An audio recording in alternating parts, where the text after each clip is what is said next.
இது வரைக்கும் செவ்வாய் கிரகத்துல நிறைய ஆராய்ச்சிகள் நடந்திருக்கு.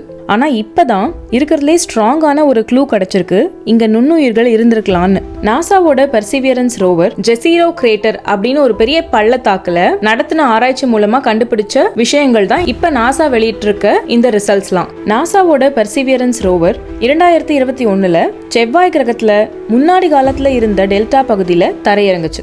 இந்த ரோவரோட வேலை செவ்வாய் கிரகத்தோட வரலாறை பத்திய புரிதலை அதிகரிக்கிறதும் அங்க முன்னொரு காலத்துல நுண்ணுயிர்கள் இருந்த அறிகுறிய தேடுறதும் தான். நம்ம ஏற்கனவே சொன்ன மாதிரி மார்ஸ் தன்னோட வளிமண்டலத்தை முழுசா இழந்துருச்சு. அப்ப முன்னாடி ஒரு காலத்துல இங்க நீர் ஓடி இருந்தாலும் அதெல்லாம் அப்புறமா இல்லாம போயிருக்கும். அப்ப மேற்பரப்புல உயிர்கள் இருந்ததுக்கான வாய்ப்பு ரொம்ப கம்மி தான். அதனாலதான் இப்ப மார்ஸுக்கு அடியில நுண்ணுயிர்கள்லாம் இருந்திருக்குமா அப்படிங்கிற மாதிரி ஆராய்ச்சிகள் நடந்துட்டு இருக்கு. ஒரு வருஷத்துக்கு முன்னாடி இந்த ஜெசீரோ கிரேட்டர்ல பெர்சிவியரன்ஸ் ரோவர் ரொம்ப முக்கியமான ஒரு பாறையை கண்டுபிடிச்சது. இந்த பாறையில இதுக்கு முன்னாடி நீர் ஓடுனதுக்கான ஆதாரங்கள் தெரிஞ்சது.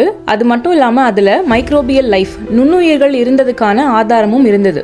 அதுல இருந்து ஆர்கானிக் மெட்டீரியல் மற்றும் சில கெமிக்கல்ஸை வச்சு இங்க நுண்ணுயிர்கள் இருந்திருக்கலாம் அப்படிங்கிற மாதிரி தெரிய வந்தது.